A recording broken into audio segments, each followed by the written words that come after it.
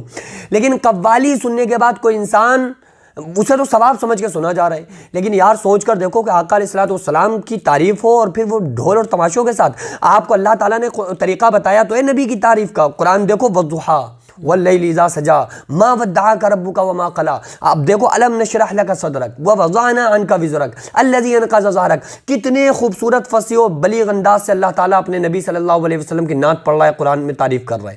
تو یہ طریقہ دیا گیا ہے. اچھا یہ نعت ہی نہیں, اگر کوئی انسان اس لہجے میں جس سے جسم تھرکنے لگے, قوالی تو آپ چھوڑ دو, اس لہجے میں جس سے جسم تھرکنے لگے اگر قرآن کو انسان پڑھے تو اس کا بھی سننا اور پڑھنا جائز نہیں ہے. تو یاد رکھو قیامت کے دن حضور صلی اللہ تعالیٰ علیہ وسلم گریبان پکڑ کے اس سے پوچھیں گے کہ تو نے ہمارا نام اتنی بے ادبی کے ساتھ لیا کیوں, کہ ڈیجوں کے ساتھ اور دھمکڑ کے ساتھ. اور افسوس اس بات کا ہے کہ اس کو عشق رسول کا نام دے دیا گیا ہے, لیول لگا دیا کہ یہ عشق رسول ہے اور یہ لیول ہے عشق کا. بھائی یہ عشق کا کوئی لیول نہیں ہے. آپ کو وہ طریقے سے آپ الگ جاؤ گے, طریقے کے خلاف جاؤ گے, آپ کا بیڑا غرق ہو جائے گا. نبی آقا علیہ الصلوۃ والسلام نے جو طریقہ بتایا ہے, قرآن نے جو طریقہ دیا ہے, یا ڈھول تماشوں سے نام لینا یہ بھی کوئی عشق ہے. اور یہ عشق تمہیں آج 14 صدی کے بعد سمجھ میں آ رہا ہے. 1,29,000 صحابہ کرام, بزرگان دین, بڑے بڑے ائمہ, فقہا, مجتہدین, محدثین, ان کے یہاں آپ دیکھ لو, ان کے یہاں تو کوئی ایسا مسئلہ نہیں تھا. تو یہ سب غیر عاشق تھے, ان میں معاذ اللہ کوئی عاشق رسول معاذ اللہ نہیں تھے. ارے بھائی انہی سے ہم نے عشق سیکھا ہے, تو ان کے کیا طریقے تھے, آپ کم سے کم ان کو فالو کرو. یہ الگ سے اپنا لانچ کر کے طریقہ اس کو عشق کا نام دینا, یہ آپ کی جہالت کے علاوہ کوئی دوسری چیز نہیں ہے. اس لیے بڑی تمیز سے نبی کے نعت پڑھیں. سننے والے کو بھی چاہیے کہ بڑی باادب ہو کے, بعض مرتبہ ایسا ہوتا ہے کہ پروگرام ہوتے ہیں نا جلسے, تو اس میں ٹوپیاں سر پر نہیں ہیں, ڈانس کر رہے ہوتے ہیں کھڑے ہو کر. ایک نعت پڑھنے والا نعت پڑھ رہا ہے اور وہ ڈانس کروا رہا ہے, نیچے سے ڈانس ہو رہا ہے. تو خدا کی قسم بڑی سخت پکڑ ہوگی. اور یہ جو لیول لگا دیا ہے اس پر عشق رسول کا, یہ عشق نہیں ہے. شیطان نے تم سے گمراہی اور جہالت کے راستے پہ چلا رہا ہے جسے تم سمجھ بھی نہیں پا رہے ہو. علماء کو چاہیے اس چیز کو کنٹرول میں کیا جائے, اور آقا علیہ الصلوۃ والسلام کی عظمت اور نبی صلی اللہ علیہ وسلم کی نعت کا طریقہ سننے اور سنانے کا صحیح کرنا چاہیے. اگر وہ طریقہ ٹھیک نہیں ہے تو ہم جسے ثواب سمجھ کر رہے ہیں, قیامت کے دن یہی وبال جان بن جائے گا. بہت بہت شکریہ مفتی صاحب. اگلا سوال, میں مسجد میں جاتا ہوں, وہاں پر لوگ جھوٹ بولتے ہیں اور ہمارے پیسے بھی چوری ہو گئے, ہم کیا کریں؟ اچھا یہ بتاؤ کہ جب انسان بازار جا رہا ہے تو بازار میں زیادہ چوریاں ہو رہی ہوتی ہیں مسجد میں؟ تو جب بازار میں چوریاں ہو رہی ہوتی ہیں وہاں انسان تو کبھی نہیں کہتا کہ یار چلو ہماری بہت بار بازار میں پاکٹ مار لیے گئے ہیں, چوری ہو گئی ہے, لہٰذا ہم بازار میں نہیں جائیں گے. کبھی انسان کے ذہن میں خیال نہیں آتا. تو اگر چوری ہو گئی ہے, ہو جاتی ہے مسجد میں, تو آپ پہلی بات تو یہ کہ پیسے لے کر مت جائیے. دوسری بات یہ ہے کہ یہ مسجد میں جو لوگ جا رہے ہیں نا, وہ اس میں اکثریت ان لوگوں کی ہے جو چوری نہیں کر سکتے. کیونکہ یار اتنا شریف آدمی کہ آج کے دور میں جو نماز پڑھ رہا ہے نا پابندی سے, وہ بہت شریف انسان ہے سمجھ لو. کیونکہ بیچارہ جا رہا ہے نماز پڑھنے پابندی کے ساتھ, تو وہ شریف ہے, وہ انشاءاللہ پیسے آپ کے نہیں مارے گا. یہ شیطان نے ادھر ادھر یا آپ بھول گئے رکھ کے, یا اگر مان لو کہ کسی نے چرا بھی لیے, تو کیا مسئلہ ہے؟ آپ مسجد جانا تھوڑی چھوڑ دو گے، آپ اپنے سامان کی خود حفاظت کریں، اور اگر کسی نے چرائے ہیں وہ گناہ گار ہوگا۔ اور رہی بات جھوٹ کی، تو مسجد ہو یا مسجد کے باہر ہو، جھوٹ بولنے کی اجازت نہیں ہے۔ لعنت اللہ علی الکاذبین، جھوٹ بولنے والوں پر اللہ کی لعنت ہے۔ اب اگر انسان مسجد میں بول رہا ہے تو بھی اللہ کی لعنت میں آئے گا، اگر انسان مسجد سے باہر بول رہا ہے تو بھی اللہ کی لعنت میں ہی آئے گا نا، وہ تو اللہ کی لعنت اس پر پڑے گی۔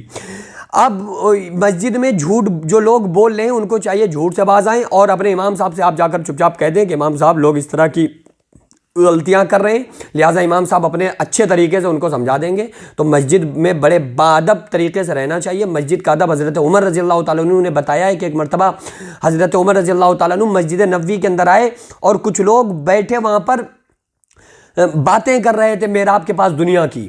تو حضرت عمر نے ایک اٹکریا پھینکی، اور جب ان لوگوں نے دیکھا کہ کوئی اٹکریا ان کے پاس آئی تو انہوں نے پیچھے مڑ کے دیکھا کہ کون ہے۔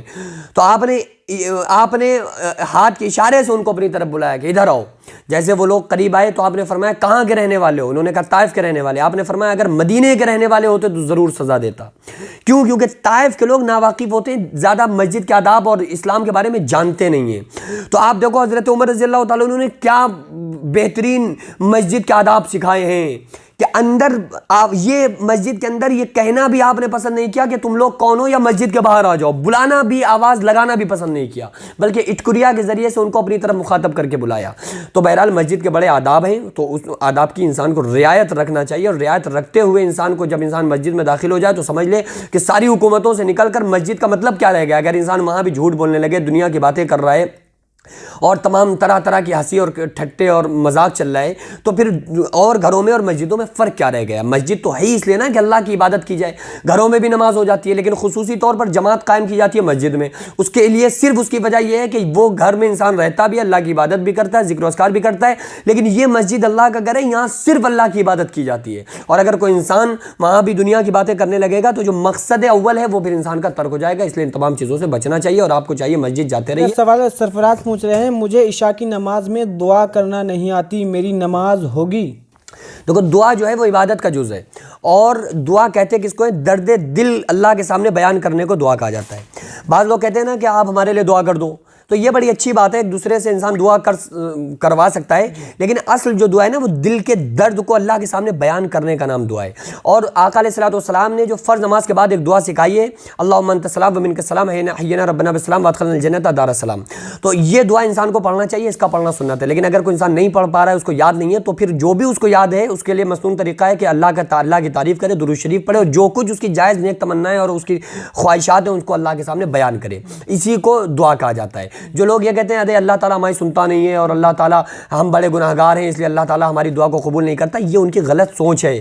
اللہ تعالیٰ جس دن ناراض ہو گیا نا، اللہ کی نظر آپ کی طرف سے ترچھی ہو گئی، تو آپ سمجھ لو کہ پھر آپ زندہ ہی نہیں رہو گے، اور خاتمہ بھی پھر ایمان پر نہیں ہو سکتا اگر اللہ ناراض ہو جائے تو۔ اس لیے اللہ تبارک و تعالیٰ کو راضی کرنے کی کوشش کیا کریں، اور اللہ ہی سنتا ہے، اللہ ہی دعائیں۔ اچھا بتاؤ، ہمیں وہ دعا ہماری نہیں سن رہا ہے اور کھانا کھلا رہا ہے، جب اللہ نے نہیں کہا کہ چلو یہ بڑا گناہ گار بندہ ہے اس کو کھانا نہیں دیں گے آج، ہوا ایسا؟ کبھی نہیں ہوا۔ لیکن اللہ تعالیٰ کھلا رہا ہے، پلا رہا ہے، وہیل مچھلی کو 33 ٹن گوشت روزانہ کھلاتا ہے، لیکن بندے کا ایک امتحان ہوتا ہے، اپنے دل کے درد کو، اپنی خواہشات کو اللہ کے سامنے بیان کرنے کا نام، اور رو رو کر بڑی عاجزی کے ساتھ دعا کرنا ہی اصل دعا ہے۔ اسی طرح سے انسان کو دعا کرنا چاہیے۔ بہت بہت شکریہ مفتی صاحب۔ اگلا سوال شاہ رخ قریشی پوچھ رہے ہیں، میری ابھی شادی ہوئی ہے اور مجھے خواب میں زمین سے پانی نکلتا ہوا نظر آتا ہے۔ تو اگر صاف پانی دیکھا ہے تو عروج اور عزت ملنے اور بلندی ملنے کے علامہ ابن سیرین رحمۃ اللہ علیہ نے اس کی تعبیر بتائی ہے، اور اگر گندا پانی دیکھا ہے تو اس سے انسان کو تھوڑا سا پریشانیوں میں ملوث ہو سکتا ہے، تو انسان کو چاہیے صدقہ دے دے، تو انشاءاللہ تعالیٰ کوئی آفت یا بلا آنے والی ہوگی تو انشاءاللہ صدقے کی برکت سے ہٹ جائے گی، ختم۔ بہت بہت شکریہ مفتی صاحب۔ عمران پوچھ رہے ہیں، اگر تقدیر ہی سب کچھ ہے تو اللہ دعا کیوں سنتا ہے؟ دیکھو تقدیر میں یہ بھی لکھا ہوا ہے نا کہ جب آپ دعا کرو گے تو آپ کا یہ کام بنے گا، یہ بھی تقدیر میں پہلے سے لکھا ہوا ہے۔ اور دو طرح کی دعا ہوتی ہے، ایک مبرم غیر مبرم۔ تقدیر چاہے کہہ لیں دو طرح کی ہوتی ہے، مبرم غیر مبرم، ایک بدلنے والی ایک نہ بدلنے والی۔ اب اگر اللہ تعالیٰ نے لکھ دیا نا کہ انسان کی اتنی زندگی ہے، اذا جاء اجلھا لا یستأخرون ساعۃ ولا یستقدمون، کہ جب موت کا وقت آ جاتا ہے تو ایک ذرہ نہ جلدی ہوتی ہے نہ ایک ذرہ دیری ہوتی ہے۔ اب پوری دنیا مل کر بھی اگر یہ دعا کرے نا کہ اللہ اس کو موت نہ آئے یا 1 منٹ بڑھ رہا ہے، تو ایسا نہیں ہو سکتا، یہ اللہ تعالیٰ نے لکھ دیا۔ لیکن کچھ دعائیں، کچھ تقدیر ایسی ہوتی ہے نا جو دعا سے بدل جاتی ہیں، تو یہ جو بدل رہی ہے نا تقدیر، یہ جو دعا سے تقدیر بدل رہی ہے نا، یہ بھی تقدیر میں لکھا ہوا ہے کہ جب یہ بندہ دعا کرے گا تو اس کی دعا کی وجہ سے اس کی یہ کام ایسے سے ایسے ہو جائے گا. تو یہ بھی پہلے سے تقدیر میں لکھا ہوا ہے، اس لیے بہت زیادہ اس کو سوچنے کی ضرورت نہیں ہے.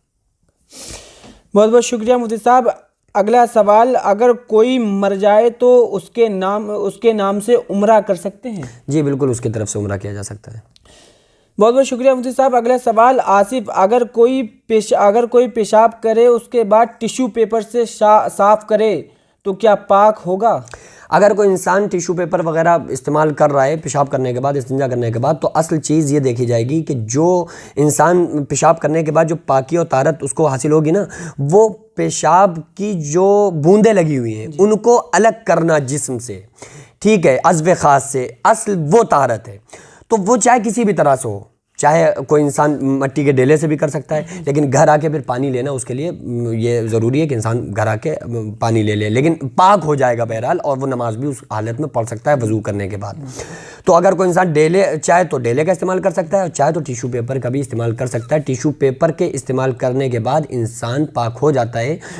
کیونکہ اس سے اصل مقصد پورا ہو رہا ہے کہ پیشاب کی چھینٹوں کو اور پیشاب کے قطرات کو الگ کرنے کا نام، اس کو جسم سے دھونے کا نام ہی یہ استنجا ہے.